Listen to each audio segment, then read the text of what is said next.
Welcome to our look at the Tuesday, August 5th trading session. And as you can see, we have quite a bit of interesting economic announcements coming out right away in Asia. We have the Aussie trade balance.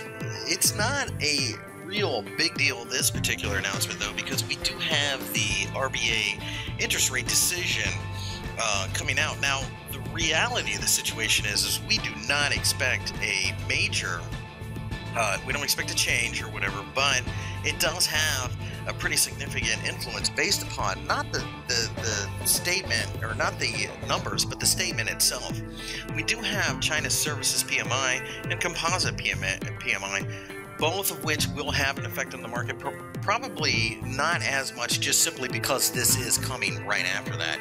Now, that being the case, we think that the Aussie dollar itself could be rather highly influenced by whether or not it looks like the RBA is thinking hot or cool.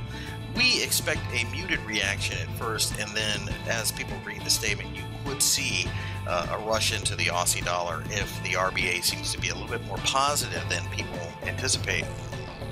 Looking into the rest of the session, Europe is pretty cool, pretty relaxed, very little going on, but with the advent of that, we feel that afterwards the UK will see the composite PMI that will have a little bit of an effect, not really a massive one though. It could be a localized effect on the FTSE. And after that, we have non-manufacturing composite ISM numbers out of the United States, expected at 56.5, previously at 56. If we get something a little better than that, that could be enough to kind of turbo boost the stock markets, which of course had been beaten down so much last week. It could continue the rally, and we'd be very interested, especially in the NASDAQ that looks like it's ready to kind of grind sideways. S&P 500 could be another market that we see react well to a strong number there.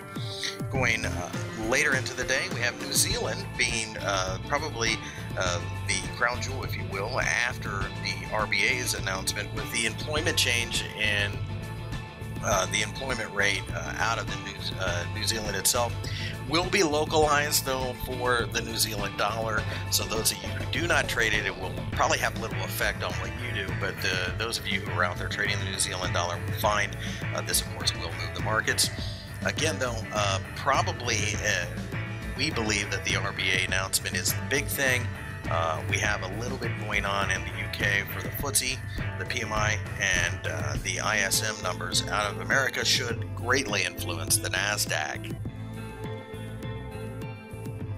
Looking first at the FTSE, you can see that we initially tried to rally during the day here on Monday, but simply could not get above the 6720 level, and we pull back, form a shooting star. There's so much noise below, though. We think that the PMI could perhaps push this higher.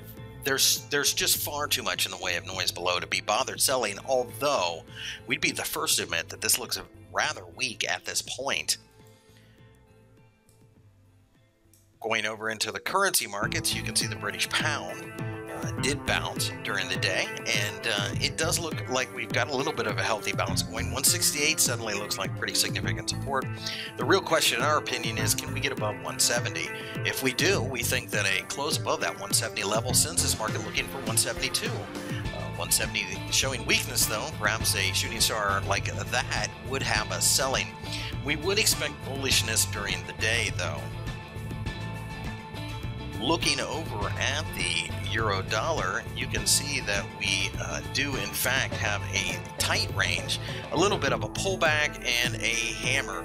We think the market's probably going to make an attempt to get to 135, and as a result, above there, short-term traders will certainly come buying. But if we have a resistive candle here at 135, could be a nice selling opportunity to perhaps as low as 135. Or excuse me, 133.